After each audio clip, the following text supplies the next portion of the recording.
Hello everyone. तो इस ड्रामे में हमारे मेन लीड का नाम है शी चू यान, जो कि शी ग्रुप का सीईओ है और उसकी पर्सनैलिटी एकदम कमाल की है। वो बहुत हैंडसम है, गुड लुकिंग है और इसके साथ साथ उसका बिजनेस एक्यूमेन इतना ज़बरदस्त है कि उसने अपनी कंपनी को डबल प्रॉफिट दिलवाया है जब से वो सीईओ बना है। और आज भी वो एक प्रेजेंटेशन दे रहा था जहाँ पे उसने एक सेरेमनी में एक नए प्रोजेक्ट को लॉन्च किया था और सबको यही आशा थी कि ये भी हमेशा की तरह से बहुत ज़्यादा सक्सेसफुल रहेगा। और इसके साथ ही हमें उसके छोटे भाई को दिखाते हैं, उसका स्टेप ब्रदर जिसका नाम चन है। और चन की जो यान से बहुत दुश्मनी रहती है, वो उसे हटाकर ये सारा कुछ खुद छीनना चाहता है। अब चुयान अपनी गाड़ी में बैठता है और वो एक प्राइवेट काम के लिए यहाँ से निकल ही रहा था कि इतने में एक तेज रफ्तार गाड़ी आती है और वो उसकी गाड़ी को टक्कर मार देती है। सारी चोटें सीधी उसके सिर पर लगी थी। और फिर उसके बाद हमें 5 साल बाद का सीन दिखाते हैं। यहाँ पर हमारी फीमेल लीड है जिसका नाम है नैन शॉ। और नैन शॉ इस टाइम पर अब्रॉड से अपनी छोटी सी बेटी मियाओ मियाओ के साथ वापस आ रही है। यहाँ पर उसका असिस्टेंट शन उसे लेने के लिए आया हुआ है। मियाओ मियाओ बहुत नॉटी है और इस टाइम पर वो इर्द गिर्द भाग कर अपने डैड को तलाश करने की कोशिश करती है। और उसी टाइम पर एयरपोर्ट के बाहर हमें दिखाते हैं कि चू यान मरा नहीं है, बल्कि उसका मानसिक संतुलन बिगड़ गया है, जिसकी वजह से वो भिखारियों की तरह से इधर उधर फिर रहा है। वो होमलेस है और इधर उधर से बचा हुआ खाना उठाकर खा रहा होता है कि यहीं पर ही म्याओ म्याओ पहुंच जाती है और आकर उसे कहने लगती है कि डैड, ये आप किस हालत में फिर रहे हैं, आपको हुआ क्या है। उसके पीछे पीछे नैन शॉ भी वहां पर आ गई थी और वो हैरान होती है कि ये किसको डैड कह रही है। तो म्याओ म्याओ कहने लगती है कि मॉम आप भूल गई, हमने एक डिटेक्टिव हायर किया था और उसने जो मेरे डैड की फोटो भेजी थी वो यही थी। देखें इसकी शक्ल कितनी मिलती है। लेकिन उस टाइम पर जो यान का गेटअप बिल्कुल वैसा नहीं था जैसा पास्ट में हुआ करता था। तो नैन शॉ को तो पहचानने में काफी दिक्कत हो रही होती है। लेकिन उसका असिस्टेंट शन भी कहता है कि वाकई इस बैगर की शक्ल तो बहुत मिल रही है इसी फोटो से। म्याओ म्याओ जिद किए जा रही थी कि यही मेरा डैड है और मैं इसे यहाँ से छोड़कर नहीं जाऊंगी। तो नैन शॉ भी मान जाती है कि ठीक है, हम तुम्हारा डीएनए टेस्ट करा लेते हैं। और यहीं पर ही हमें पता चलता है कि एक्चुअली नैन शॉ की जिस टाइम पर डिलीवरी हुई थी उसके नर्व्स कुछ डैमेज हो गई थी, जिसकी वजह से उसे एमनीजिया हुआ है और उसे कोई भी यादें नहीं है कि उसके बेबी का डैड कौन है, उसका बॉयफ्रेंड कौन था। तब से लेकर अब तक की उसे कोई मेमोरीज नहीं थी। लेकिन उसे इतना विश्वास जरूर था कि मैं तो मुंह में गोल्डन स्पून लेकर पैदा हुई हूँ, इतने बड़े घराने से हूँ, मैं जो मर्जी हो जाए एक बैगर को तो कभी डेट नहीं करूंगी। लेकिन जैसे ही डीएनए टेस्ट का रिजल्ट आता है वो तो देखकर बेहोश ही हो जाती है कि यही बैगर उसकी बेबी का फादर है। दूसरी तरफ हमें चन को दिखाते हैं कि 5 साल बीत चुके हैं लेकिन अभी तक वो अपनी कंपनी को पूरी तरह से एक्वायर नहीं कर सका। चू यान ने जिस तरह का बंदोबस्त किया था उसके जाने के बाद चन को बहुत ज्यादा दिक्कतों का सामना करना पड़ रहा था। और तो और उसका एक ऐसा लॉकर था जिसमें उसने अपनी प्राइवेट डॉक्यूमेंट्स रखी हुई थी। वो लॉकर 5 साल बीतने के बाद भी किसी से खुल नहीं सका था। उधर म्याओ म्याओ को जैसे ही कंफर्म होता है तो वो फैसला करती है कि अपने डैड का बहुत अच्छे से ख्याल रखेगी। अब वो कहती है कि डैड आप जैसे भी हैं हम आपका ख्याल रखेंगे। मेरी मम्मा काफी रिच हैं और उनको आपको सपोर्ट करने में जरा भी दिक्कत नहीं होने वाली। नैन शॉ तो बस इसी तरह से परेशान बैठी हुई थी कि इतने में म्याओ म्याओ अपने डैड को अच्छा सा गेटअप करा के ग्रूम करके उनके सामने लेकर आती है। और वो जैसे ही उसे देखती है तो बस देखती ही रह जाती है और समझ जाती है कि बस मैंने ये देखा ही नहीं होगा कि ये बैगर है, मैं बस इसकी लुक्स पर मर मिटी होंगी, क्योंकि आज भी वो बहुत हैंडसम दिख रहा था। और म्याओ म्याओ की रिक्वेस्ट पर वो कहती है कि ठीक है, अगर ये तुम्हारा डैडी है और इस वक्त ये मुश्किल हालात में, तो फिर मैं भी इसका साथ देने को रेडी हूँ। मैं इसे यहाँ से किक आउट नहीं करूंगी बल्कि इसे सपोर्ट करूंगी। अब उसके बाद वो इसे डॉक्टर के पास लेकर आती है उसका मेडिकल चेकअप कराने के लिए। एक्चुअली चू यान की मेंटल कंडीशन ठीक नहीं थी, वो बिल्कुल भोला बन चुका था, उसे बहुत सी बातों की समझ नहीं थी और वो बच्चों की तरह से बोलता भी था। लेकिन डॉक्टर जब उसे फुल एग्जामिन करके आती है तो उससे कहती है कि इसके सिर पर ब्रेन पर कुछ चोटें लगी हैं, ये कैसे ठीक होंगी इसके बारे में मैं कुछ भी नहीं कह सकती, लेकिन बाकी इसकी बॉडी हर तरह से बिल्कुल एक्टिव है और सेक्सुअली भी ये एकदम नॉर्मल है, इसमें और कोई भी प्रॉब्लम नहीं। जिस दिन इसकी चोटें ठीक हो गई ये बिल्कुल नॉर्मल पहले जैसा हो जाएगा। अब उसके बाद हमें नैन शॉ के पेरेंट्स को दिखाते हैं। एक्चुअली उसके डैड की तो डेथ हो चुकी है लेकिन उसकी मॉम ही है। लेकिन उसकी मॉम ने अपनी बेटी पर गिव अप कर दिया था, किसी और से शादी कर ली थी उस टाइम पर जब उसके डैड बैंकक्रप्ट हो गए थे। और अब उनका एक और दूसरा बेटा भी है और अब अपने बेटे को लेकर वो बहुत लालची हुई हैं। वो अपने छोटे बेटे हुआंग को उसके पास लेकर आती है और कहती है कि तुमने अब चाइना में भी अपनी कंपनी सेटल कर ली है अब्रॉड में इतनी सक्सेस लेने के बाद, तो फिर तुम क्यों ना अपनी कंपनी में अपने छोटे भाई को भी एडजस्ट कर लो। लेकिन नैनशा उससे कहने लगती है कि आप उस समय पर मुझे छोड़कर गई थी जब मैं बहुत मुश्किल में थी, डैड ने मुझे संभाला था, आपने तो अय्याशी में किसी और से शादी कर ली थी और जिस भाई को आप मेरे पास लेकर आई हैं इसे मैं अपने भाई मानती ही नहीं हूँ। अब बस धक्के देने की कसर रह गई थी, वरना उसने तो उन्हें बहुत ज्यादा धुतकार के अपने घर से निकाल दिया था। इतने में वहाँ पर चुयान भी आ जाता है, जिसे जानबूझकर म्याओ म्याओ उस टाइम पर टॉवल में ही बाहर ले आई थी और उसे देखते ही जैसे ही मम्मी को लगता है कि मेरी बेटी तो बहुत भटक गई है, इसने एक बैगर को एक भोले से लड़के को अपना बॉयफ्रेंड बनाया हुआ है, तो वो तो वहाँ से भागने की ही करती हैं। लेकिन कहीं ना कहीं नैनशा खुश हो गई थी कि बेशक चुयान की वजह से ही सही उसकी मम्मी इस घर में अब कदम नहीं रखेंगी। अब शाम को अपनी बेटी को सुलाने के बाद वो अपने बेडरूम में आती है। यहाँ पर देखती है तो उसके बेड में पहले से ही उसकी बेटी ने चुयान को सुलाया हुआ था कि मम्मी डैडी एक ही रूम में रहेंगे। चुयान का मानसिक संतुलन खराब था, लेकिन वो इतना स्वीट बोलता था और इस तरह से एक्ट करता हुआ बहुत क्यूट लगता है। नैनशा को कहीं ना कहीं उस पर दोबारा से प्यार आ गया था और उसे ऐसा लगता था कि यही उसका हस्बैंड है, वो बहुत जल्द इससे मैरिज भी रजिस्टर करा लेगी। ऑफ कोर्स वो उसके बेबी का पापा है, तो यहाँ पर वो भी उसे किस कर लेती है कि चाहे जो भी है मैं इसे सपोर्ट करूंगी और इसी को ही अपना लाइफ पार्टनर बनाऊंगी। अब नेक्स्ट डे वो देखती है तो वो एक्सरसाइज कर रहा होता है। म्याओ म्याओ ने उसे एक्सरसाइज पर लगाया था कि बेशक लड़के की जेब में पैसे ना हो, लेकिन उसके मसल्स बहुत मजबूत होने चाहिए। और नैनशा उसे देखती है तो बस देखती ही रह जाती है और सोचती है कि मेरी म्याओ म्याओ बहुत चालाक है। अब म्याओ म्याओ ने स्कूल जाना था तो वो जिद करती है कि फर्स्ट डे में अपने डैड के साथ ही जाऊंगी। अब उसके डैड उसे बाहर ड्राइवर के पास गाड़ी में लेकर जा ही रहे होते हैं कि यहाँ पर हुआंग आ जाता है। वो सोचता है कि यही दोनों तो मेरी सिस्टर की प्रॉपर्टी के हायर बनने वाले हैं, तो क्यों ना इन्हें। वो तेजी से गाड़ी भगाता हुआ वहां पर लेकर आता है। म्याओ म्याओ को बचाते हुए चुयान खुद उस गाड़ी के नीचे आ जाता है। उसके सिर पर दोबारा से बहुत चोट लगी थी और जैसे ही उसी पॉइंट पर दोबारा से चोटें लगी थी तो उसका जो एमनीजिया था वो खत्म हो जाता है। उसे पुरानी सारी मेमोरीज आ गई थी। जिस तरह से उसके डैड ने उसके साथ जुल्म किया था, वो चैन को जबरदस्ती घर पर लेकर आ गए थे और जितनी भी मेहनत की हुई थी चुयान ने, उसके बदले सारा हिस्सा प्रॉपर्टी में वो अपने छोटे बेटे को ही दिलाना चाहते थे। इसी वजह से उसकी ना कभी अपने डैड से बनी थी और ना ही चैन से। और उसे ये भी याद आ जाता है कि उसके इस एक्सीडेंट से पहले उसे लास्ट कॉल चैन की ही आई थी और उसने कहा था कि अब तुम नर्क में जाओगे और तुम्हारे से मुलाकात अब फिर वहीं होगी। इसका मतलब है कि ये सारा कुछ करने के पीछे चैन ही था। अब जैसे ही अपनी चोटों को संभाल कर वो होश में आता है तो देख के म्याओ म्याओ और नैनशा उसके पास है। वो उनके सामने तो ऐसे ही एक्ट करता है कि जैसे उसे कोई भी यादें नहीं आई, लेकिन उसके बिहेवियर को देखकर लग रहा था कि ये अपने पहले वाले बिहेवियर से बहुत इम्प्रूव कर चुका है। उसे बहुत सी चीजों की सेंस आ गई थी और वो मैनर्स भी शो करने लगा था। इसके साथ साथ उसका बोलना भी काफी बेहतर हो चुका था। अब घर जाकर म्याओ म्याओ कहने लगती है कि डैड आप तो बीमार हैं, आपके पैर पर भी चोट लगी हुई है, तो ऑफ कोर्स आपको बात तो मॉम का असिस्टेंट शैन ही दिलाएगा। लेकिन ये सुनते ही वो कहने लगता है कि नहीं, अगर ये मुझे छुएगा तो मेरी बॉडी में डिसफंक्शन हो जाएगा, मैं खुद को संभाल नहीं पाऊंगा। और बस वो जिद करने लगता है अपने भोलेपन में कि अगर मुझे कोई बात दिलाएगा तो वो नैनशा ही होने वाली है और फिर ऑफ कोर्स नैनशा को ही उसके साथ जाना पड़ता है। दूसरी तरफ हमें चैन को दिखाते हैं। आज उसने एक इवेंट ऑर्गेनाइज कराया हुआ था और उसमें उसने रखा था कि मैं 10 मिलियन देने को तैयार हूँ, जो कोई मेरे भाई का ये लॉकर खोल सकता है उसको। बहुत से लोगों ने कोशिश की थी, लेकिन 5 साल में वो एक भी बंदा लॉकर नहीं खोल पाया था, इसलिए उसने ओपन कॉन्टेस्ट रख दिया था। अब इत्तेफाक से उसी जगह पर एक और इवेंट अटेंड करने के लिए नैनशा और म्याओ म्याओ भी पहुंची हुई थी। जैसे ही चुयान को पता चलता है कि शी ग्रुप का इवेंट है तो वो तुरंत ही साइड पर हो जाता है, लेकिन उसने अपनी बेटी म्याओ म्याओ को किसी काम के लिए ट्रेन कर लिया था।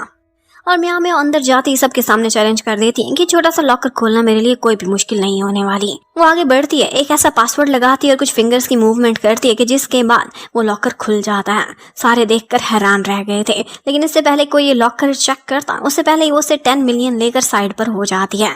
पर चैन वो तो अपना सर ही पीटता रह जाता है कि 5 साल उसने जिस लॉकर के पीछे बर्बाद किए थे, एक बच्ची ने खोला है और उसके अंदर से क्या निकला है?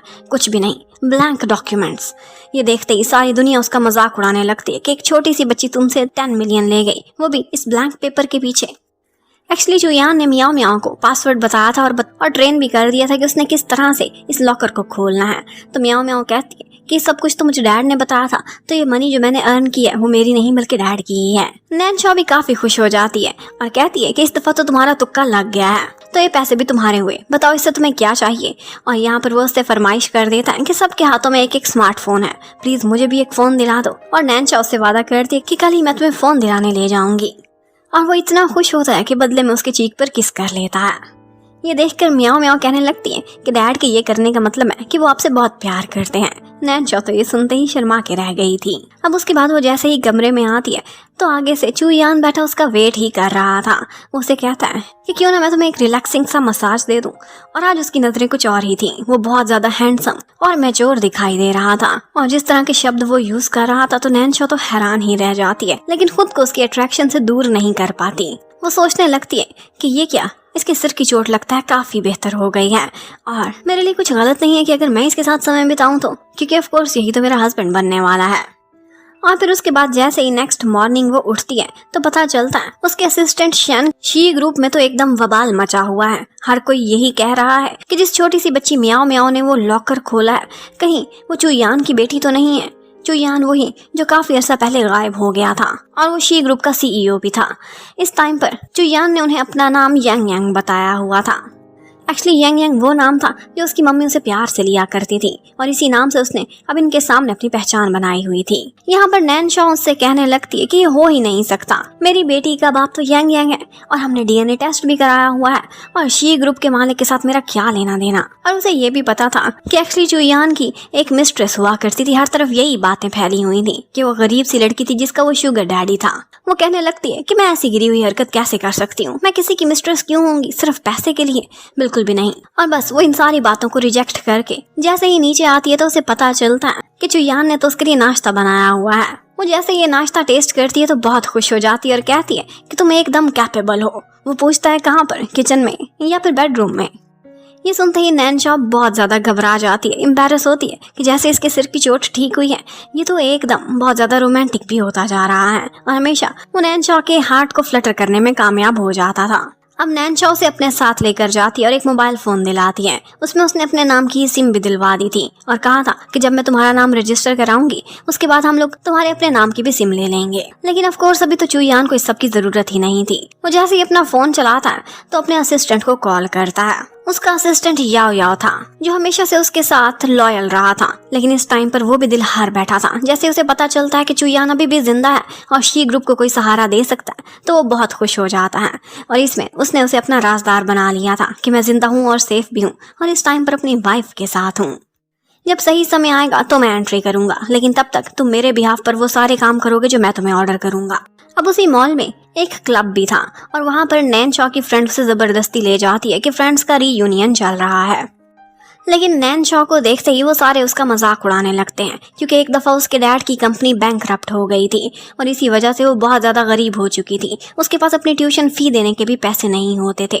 लेकिन फिर उसका कोई शुगर डैडी बना था, उसका एक सीक्रेट बॉयफ्रेंड जिसके बारे में सब कहते थे कि वो बहुत रिच था और उसी नहीं उसके डैड की कंपनी को संभाला दिया था, उसे कर्जा दिया था जिसके थ्रू उसने अपने सारे पैसे चुका दिए थे। अब सारे लोग उसे बुरी बुरी बातें लगाते हैं और कहते हैं कि आज भी तुमने जो कंपनी डेवलप करके तुम इतनी सक्सेसफुल बनी हो तो तुम उसी बल पर हो जिसकी तुम मिस्ट्रेस बनी हुई थी।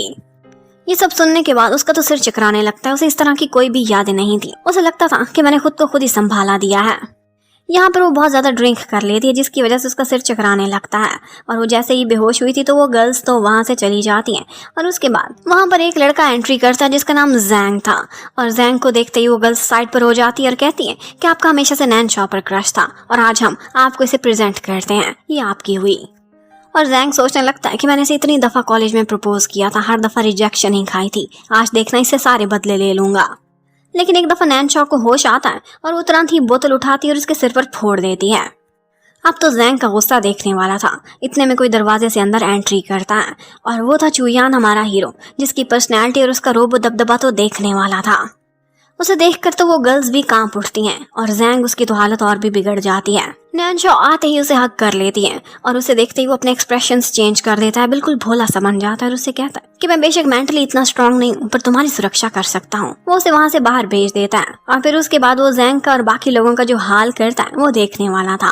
और उसकी जो पर्सनैलिटी थी, एक दफा जैंग ने उसे देखा हुआ था, वो थोड़ी मुश्किल के बाद उसे पहचान जाता है और कहता है कि कहीं तुम चुयान तो नहीं, शी चुयान। और वो उसे कहता है कि तुमने मुझे बिल्कुल सही पहचाना और अब तुम अपनी सजा के लिए तैयार हो जाओ। तुमने मेरी वुमन पर हाथ डालने की कोशिश की है। सभी से मेरी मिस्ट्रेस बोलते हैं लेकिन मिस्ट्रेस नहीं, शी इज माई वुमन। और इसके साथ ही वहाँ पर जो भी लोग उसे पहचान चुके थे वो उनसे कहता है कि अपनी जुबान बंद करो, नहीं तो तुम लोगों को अभी के अभी नर्क में पहुंचा दूंगा। अब उनसे बदला लेने के बाद वो बाहर आता है और अपनी गर्लफ्रेंड को कैरी करता है और उससे कहता है कि मैं तुम्हें घर ले जाऊंगा, तुमने बहुत ज्यादा ड्रिंक किया हुआ है। उधर म्याओ म्याओ इस टाइम पर उनके कमरे में बैठी हुई मम्मी डैडी का वेट ही कर रही होती है कि यहाँ पर उसे पैकेट में कोई चीज दिखती है जो देखने के बाद उसे अच्छी नहीं लगती और वो उसे पिंच करके खराब कर देती है। पर जैसे ही पता चलता है कि मम्मी की चीजें और मम्मी आने वाली हैं तो वो तुरंत ही उसे पिलो के नीचे छुपाकर भाग जाती है।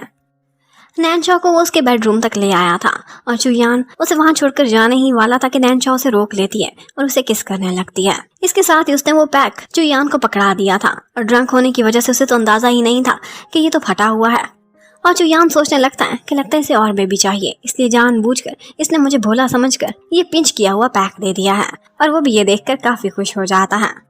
उधर याओ याओ ने भी सारा कुछ चुयान के ऑर्डर पर करना स्टार्ट कर दिया था।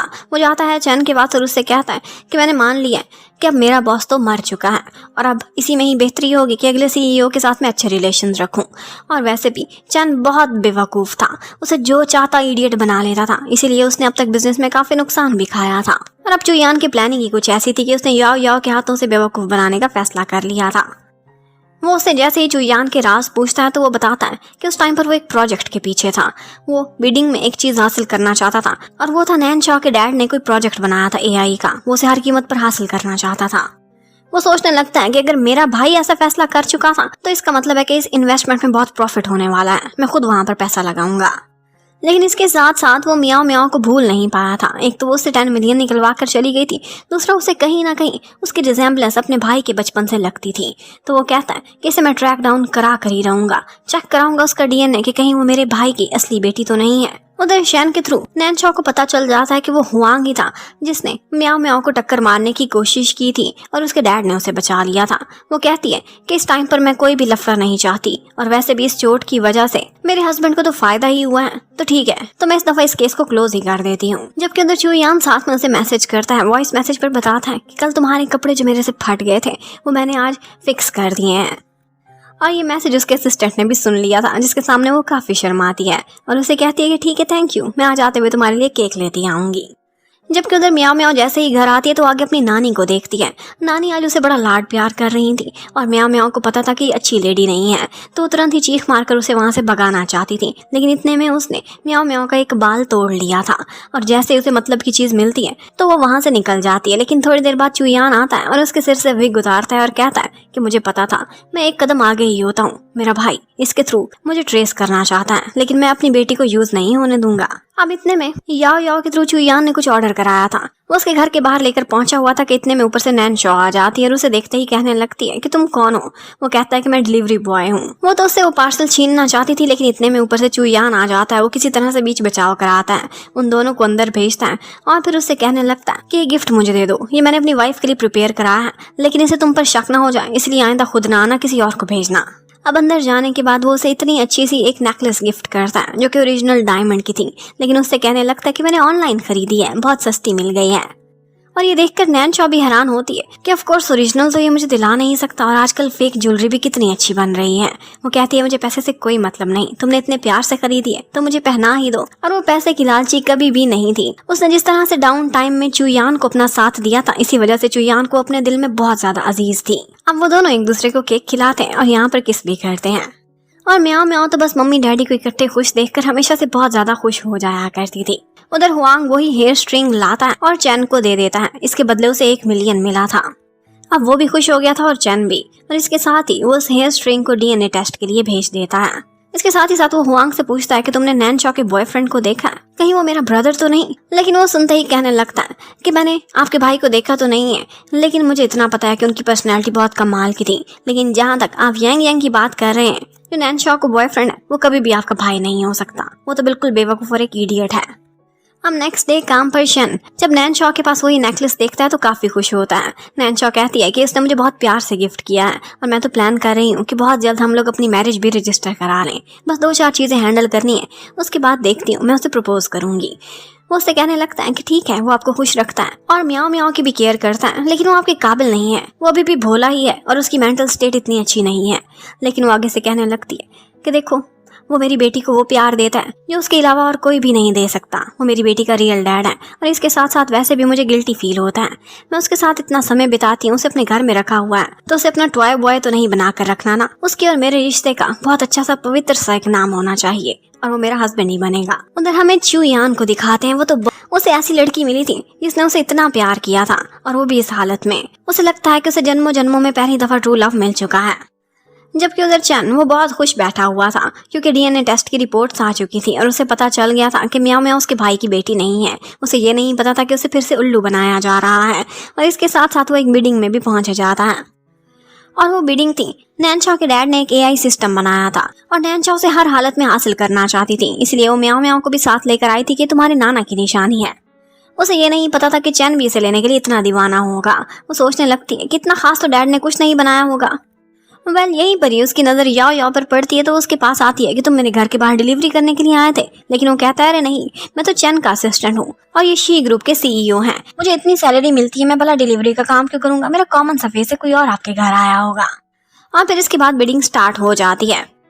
म्याओ म्याओ को उसके डैड ने ट्रेन किया हुआ था कि तुमने बिडिंग की वैल्यू बढ़ाते जाना है, जो भी चैन बोलेगा उसका डबल वैल्यू लगा देना और जब मैं बोलूं तब तुम शांत हो जाना।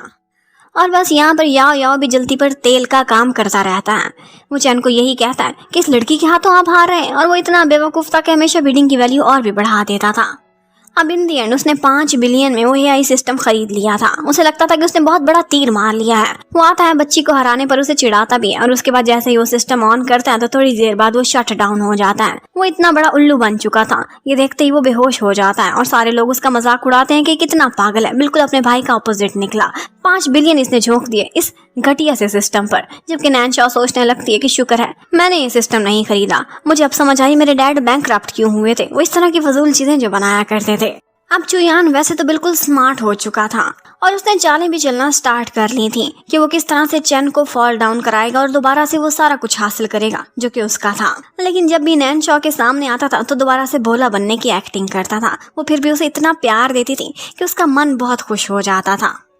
जबकि ऑक्शन से निकलने के बाद चैन की तो बुरी हालत थी। उसने 5 बिलियन डबो दिया था और वो बाहर आते ही याओ याओ का गिरेबान पकड़ लेता है कि तुमने भी मुझे क्यों नहीं रोका।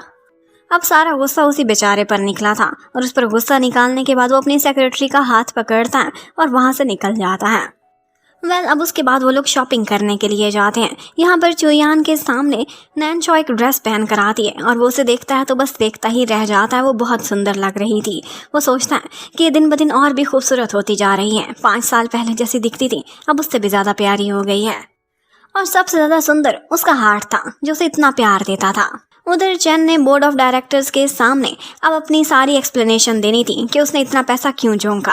वो उनके सामने एक्सप्लेन तो करता है लेकिन सारे उसे बहुत बातें भी सुनाते हैं कि तुम कहीं भी इंटेलेक्चुअल लेवल में वहां पहुंच ही नहीं सकते जहां पर तुम्हारे भाई का बिजनेस एक्यूमेन था। वो चाहता तो था कि अपने भाई की सारी प्रॉपर्टी और सारा कुछ हड़प कर जाए, लेकिन कानून ये था कि 5 साल हुए थे उसे गायब हुए। जब 10 साल होंगे तभी उसका सारा कुछ उसके नाम लग सकता था क्योंकि तभी उसे मरा हुआ कंसीडर किया जाएगा। अभी तो वो सिर्फ एक मिसिंग पर्सन था, लेकिन इसके साथ साथ उसने कुछ और ही प्लान कर लिया था। वो फैसला करता है कि मैं उसकी एक विल सामने लेकर आऊंगा जिसके थ्रू उसे डेड शो किया जाएगा और सारा कुछ मेरे नाम हो जाएगा। अब नैनशा और चुयान दोनों इकट्ठे डिनर पर जाते हैं और यहाँ पर नैनशा उसका हाथ पकड़ती है और उससे कहती है कि बहुत जल्द हम दोनों शादी कर लेंगे। अब शादी का शब्द सुनते ही वो तो बस उसे देखता ही रह जाता है। एक दफा घबरा ही गया था कि इसने मुझे प्रपोज ही कर दिया है, लेकिन वो उसे कोई भी जवाब देता। इतने में नैनशा को घर से शैन की कॉल आती है कि उसके बेटी के हाथ कुछ पुराने डॉक्यूमेंट्स में से एक पेपर लगा है जो कि एक एग्रीमेंट है। ये सुनते ही वो परेशान हो जाती है और भागती हुई घर वापस आती है। वो जैसे ही वो डॉक्यूमेंट देखती है तो उसे पता चलता है कि ये तो एक कॉन्ट्रैक्ट था जो कि था शी चुयान और नैनशा के बीच में, और यहाँ पर यही लिखा हुआ था कि वो उसकी गर्लफ्रेंड रहेगी और इसके बदले वो उसे फाइनेंशियली सपोर्ट करेगा। ये देखते उसका मन टूट जाता है कि मैं वाकई एक मिस्ट्रेस थी, वो मेरा शुगर डैडी था। लेकिन वो ये डॉक्यूमेंट यांग यांग से छुपा लेती है और वो उसे एक बहाने से साइड पर भेजता है और बाद में निकाल कर वही डॉक्यूमेंट देख लेता है और सोचता है कि ये घबरा रही है, ऑल्दो ये मैं ही तो हूँ, मुझसे क्यों छुपा रही है। वेल अब जब नैन्शा ऑफिस में जाती है तो वो काफी परेशान थी। उसे एकदम गिल्ट सा फील होने लगता है। वो सोचती है कि इसका मतलब है कि शी चू यान ही मेरा बॉयफ्रेंड था और उसने मुझे इतना सपोर्ट किया। अब तो वो बेचारा इस दुनिया में ही नहीं है। मुझे बहुत बुरा फील हो रहा है उसके लिए, और अब उसके बारे में ये जानते हुए भी मैं कैसे शादी करूं इस लड़के से। तो उसका असिस्टेंट शन भी उसे एक बड़ा जबरदस्त सा मशवरा दे देता है और कहता है कि अगर आपको इतना ही गिल्ट है तो आप ऐसा करें कि उसकी कब्र पर जाएं और उसे सॉरी करें और उसके बाद अपनी जिंदगी स्टार्ट करें। वो कहते हैं उसकी कब्र भी तो नहीं है। तो वो कहता है कि ठीक है, फिर ऐसा करें, आप उसकी कब्र की एक प्लेट बनवा लें और वो मेमोरियल अपने घर ले जाएं। उसके सामने रोजाना खड़ी होकर प्रार्थना किया करें। वो सोचती है ये भी ठीक है, इस तरह से मेरे मन को कुछ शांति मिलेगी। अब वो जैसे ही घर पहुंचती है तो वो कोई चीज छुपाने की कोशिश कर रही थी, लेकिन चुयान देख लेता है। वो उसे कहती है कि ये चीज जाकर मेरे बेडरूम में रख दो, लेकिन वो अंदर जाते हुए उसे खोलकर देख ही लेता है और जैसे ही देखता है तो उसके तो हाथ कांप उठते हैं। उसके हाथ से ही गिर जाती है क्योंकि वो तो जिंदा खड़ा हुआ था और वो उसके मरे हुए कब्र की तख्ती थी। इतने में नैन्शा भी वहां पहुंच जाती है। वो उससे कहता है कि ये सब क्या है।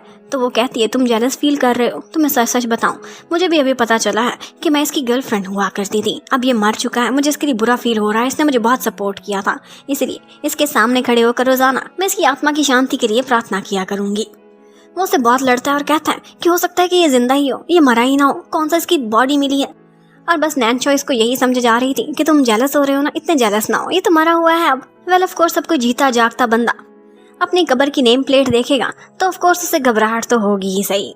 वेल इतने में फाइनली वही विल वाला दिन आ जाता है और यहाँ पर बहुत कॉन्फिडेंस से चंद सारा कुछ अपने नाम कराने ही वाला था कि यहाँ पर कोई एंट्री करता है और वो कोई और नहीं बल्कि हमारा हीरो ही है, जो कि चू यान के तौर पर वहाँ पर आता है और सारे उसे देखकर डर जाते हैं कि ये क्या, ये कोई घोस्ट है या फिर रियल पर्सन। और फिर इन दी एंड चन को यहाँ पर हार माननी ही पड़ती है। लेकिन यहाँ पर कोई और भी था, नैन्शा थी, जिसे ये देखते ही बहुत गुस्सा आता है कि तुम इतने दिनों से मुझे बेवकूफ़ बना रहे थे, मैं तो तुम्हें भोला समझती थी, तुमने मुझे कुछ बताया नहीं। और इसके साथ ही वो उसका दिया हुआ नेकलेस उसके मुंह पर मारती हुई गुस्से में वहां से निकल जाती हैं। लेकिन चुयान को पता था कि इसे तो मैं बाद में भी मना लूंगा, अभी जो बैटल ग्राउंड खुला हुआ है मैं पहले वो लड़ लूं। और इसके साथ ही वो सबको बताता है कि मैं अभी जिंदा हूँ और इसने ही मुझे मरवाने की कोशिश की थी। उसने उसके खिलाफ सारे सबूत भी इकट्ठे कर लिए थे और वो पुलिस को बुलाता है और उसे पकड़वा देता है। उसके डैड भी उसके सामने नील डाउन करते हैं कि छोड़ दो, वो तुम्हारा भाई और मैं तुम्हारा बाप हूँ। लेकिन वो कहता है कि तुम जैसे रिश्ते मुझे कभी नहीं चाहिए जिन्होंने मुझे ही खत्म करने की कोशिश की थी। अब नैन्शा को जैसे पता चलता है कि इतना अरसा चुयान ने उसे अंधेरे में रखा हुआ था और उससे भी ये सारा कुछ सीक्रेट रखा है, तो उसे बहुत गुस्सा था। वो तो म्याओ म्याओ को पकड़ती और चुपचाप वहां से चली जाती है। अब घर जाकर उसने तो चुयान का सामान पैक करना शुरू कर दिया था और वो कहती है कि इसे मैं अब घर से किक आउट कर दूंगी। लेकिन म्याओ म्याओ कहने लगती है कि मामा देखिए वो यांग यांग हो या फिर चुयान हैं तो मेरे डैड ही और आपके हस्बैंड, प्लीज उसे बाहर ना निकालें। लेकिन मामा कहाँ उसकी सुनने वाली थी। दूसरी तरफ हमें चुयान को दिखाते हैं वो एक इंपॉर्टेंट मीटिंग में अपने बिजनेस पार्टनर के साथ बैठा हुआ था। वो उसे कहने लगता है कि मैंने तो सुना है कि तुम्हारी एक बहुत सुंदर सी वाइफ है और साथ में एक बेबी भी है। और वो ये सुनते ही एकदम खिल उठता है, उसका फेस चमक उठा था। लेकिन इतने में उसका असिस्टेंट अंदर कुछ सामान लेकर आता है कि सर आपके लिए डिलीवरी आई है, मैम ने आपको घर से बाहर किक आउट कर दिया है। अब ये सुनते ही वो तो हैरान रह जाता है और कहता है कि ऐसे कैसे निकाल सकती है वो मुझे, और फिर भागता हुआ घर की तरफ चला जाता है। वो जैसे ही दरवाजे पर पहुंचा था नैन्शा ने तो साफ इनकार कर दिया था कि वो उसे देखना भी नहीं चाहती। इतने में उठाती है उसकी वही प्लेट जो कब्र वाली थी और उठाकर उसके मुंह पर दे मारती है। पर म्याओ म्याओ भागकर अपने डैड के पास आ गई थी और उनसे कहने लगती है कि मम्मी आपसे बहुत नाराज हैं, आपने उनसे क्यों झूठ बोला। और चुयान को भी अंदाजा था कि इस टाइम पर नैन्शा दरवाजे से कान लगाए हुए हमारी सारी बातें सुन रही होगी, तो वो बहुत स्वीट बोलता है और कहता है कि एक्चुअली मुझे बहुत सारे क्लूज इकट्ठे करने थे और मैं इतना स्ट्रांग नहीं था कि अपनी आइडेंटिटी दुनिया के सामने लेकर आता। और वैसे भी अगर सबको पता चल जाता कि ये मेरी वाइफ है और तुम मेरी बेटी हो तो ये लोग तुम्हें भी नुकसान पहुंचाने की कोशिश करते। तुम्हारी सुरक्षा के लिए मैंने ये सारा कुछ किया, लेकिन मैंने तुम लोगों को कोई नुकसान तो नहीं पहुंचाया। झूठ बोलने का एक मकसद था और सही टाइम आने पर सब कुछ पता चल गया है। अब ये सुनते ही नैन्शा दरवाज़ा खोल लेती है और उससे कहती है कि अंदर आओ, मुझे तुमसे कुछ बात करनी है। और सबसे पहले तो उसे ऑर्डर देती है कि एक कब्र वाली तख्ती फौरन से फेंक दो। फिर वो उसे काफ़ी डांटती है और पूछती है कि कब से तुम्हारी मेमोरीज वापस आ गई थी। वो बताता है कि जब से मेरा एक्सीडेंट हुआ था उसके बाद से मुझे सब कुछ याद है। वो कहने लगती है तभी मैं भी सोचूं कि तुम इतने ज़्यादा हॉट और डोमिनेटिंग कैसे हो गए थे, स्पेशली बेडरूम में। वो कहता है कि मैं क्या करूं, मैं तो हमेशा से ओबीडियंट रहने की कोशिश करता था, पर आइंदा तुम्हें कभी भी शिकायत का कोई मौका नहीं दूंगा, प्लीज़ मुझे एक दफ़ा माफ़ कर दो। और मुझे घर से किक आउट ना करो। वो कहती है ठीक है तुम इस घर में रह सकते हो पर मेरे बेडरूम में एंटर होने की कोई ज़रूरत नहीं, और हाँ शादी के बारे में भी मैं अच्छे से सोचूंगी फिर तुम्हें जवाब दूंगी। इसी बात पर वो खुश हो जाता है और वही नेकलेस निकाल कर कहता है कि एटलीस्ट ये तो एक्सेप्ट कर लो। और वो कहती है ठीक है ये तुम मुझे पहना सकते हो, इसी वजह से नहीं कि तुम मुझे बहुत प्यारे हो बल्कि इस वजह से कि ये नेकलेस बहुत अच्छा है। लेकिन म्याओ म्याओ भी बहुत खुश हो गई थी और कहने लगती है कि फाइनली डैड ने मम्मी को मना ही लिया है। इतने में चुयान की सासू माँ वहाँ पहुंच जाती हैं और कहने लगती हैं कि अरे तुम मेरे दामाद हो। जो पहले उसे इतना नीचा देखा करती थी आज उसकी बहुत रिस्पेक्ट कर रही होती हैं और कहती हैं कि मुझे तो तुम इस शादी के लिए बिल्कुल एक्सेप्टेबल हो। लेकिन नैनशा का कहना था कि आपसे पूछ कौन रहा है और मेरी मर्जी मैं शादी करूं या ना करूं। एक्चुअली मम्मी ये सारा कुछ इसलिए कर रही थी क्योंकि उन्हें डाउरी में बहुत ज्यादा पैसा और पावर चाहिए थी। लेकिन ये सुनते ही नैनशा तो आग बगोला हो जाती है और कहती है कि आप निकल जाएं यहाँ से। आप लोग बस इसी बात पर शुक्र बनाएं कि हम आप लोगों के खिलाफ केस नहीं कर रहे, वरना मुझे पता है कि मास्क के पीछे उस दिन हुआंग था जो गाड़ी चला रहा था और उसने चुयान को टक्कर मारी थी। अब नेक्स्ट डे नैनशा जब अपने काम पर गई हुई थी तो उसे चुयान की कॉल आती है। कहता है कि डिनर हम इकट्ठे करेंगे, लेकिन ये सुनते ही उसका मन घबराने लगता है। उसे नौजिया फील हो रहा था। वो कहता है कि तुम्हारी तबीयत खराब है, मैं अभी के अभी घर आ रहा हूँ, तुम भी पहुँच जाओ। और वो घर पहुंचकर रेस्ट कर रही होती है और सोचती है कि शायद मैंने कुछ उल्टा सीधा खा लिया था। और इतने में चुयान भी उसके लिए मेडिसिन लेकर वहां पहुंच जाता है। लेकिन थोड़ी ही देर बाद पता चलता है कि नैनशा के कमरे में एक पैकेट पड़ा हुआ था और उसके अंदर जो भी चीजें थी उसको उसकी बेटी ने पिंच करके फाड़ दिया हुआ था। और बस ये देखते ही उसका तो सिर ही चकराने लग जाता है। और चुयान कहता है कि हमें तुरंत ही हॉस्पिटल जाकर तुम्हारा स्कैन कराना चाहिए। अगर तुम प्रेग्नेंट हो तो फिर तुम इस तरह की मेडिसिन रैंडमली नहीं ले सकती। अब वो उसे कैरी करता है और हॉस्पिटल चले जाता है। जबकि म्याओ म्याओ वो तो बहुत खुश नजर आ रही थी, एक्साइटेड थी कि मेरा एक और बहन या भाई इस दुनिया में आने वाले हैं। अब उसके बाद नेक्स्ट सीन में हमें दिखाते हैं कि चैन की सेक्रेटरी जो कि उसकी वाइफ बनने वाली थी वो भी इस टाइम पर प्रेग्नेंट है और हॉस्पिटल में है। वो काफी सैड थी क्योंकि उसका हस्बैंड तो जेल में था और वो सोचती है कि ये सारा कुछ नैनशा की वजह से हुआ है। उसी ने ही चुयान को सपोर्ट किया और वो वापस आ गया। अगर वो ना आता तो आज मैं वो सारा कुछ एंजॉय कर रही होती जो इस वक्त नैनशा के पास है। और वहीं पर हॉस्पिटल में उन दोनों को इकट्ठे आते हुए देख लेती है और उसे ये भी पता चल जाता है कि वो अपने स्कैन के लिए आई है और वो दोबारा से प्रेग्नेंट है।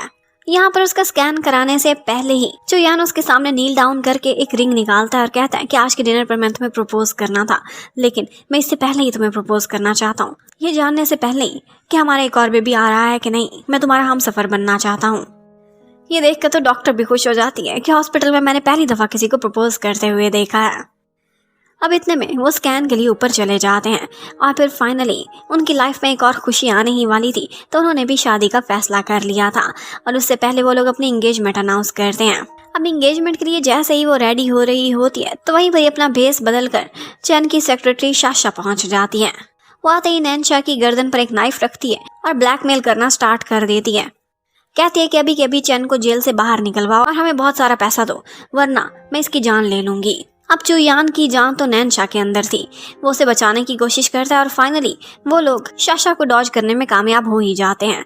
और फिर वो उसे कहता है कि तुम्हें बहुत जल्दी है ना चैन से मिलने की, अब तुम भी उसके पास जेल में ही जाकर सड़ोगी। और फिर हमें दिखाते हैं दोनों असिस्टेंट्स को, याओ याओ और शन इकट्ठे बैठे हुए होते हैं और एक दूसरे पर एहसान जताने की कोशिश कर रहे थे। एक दूसरे को यही कह रहे थे।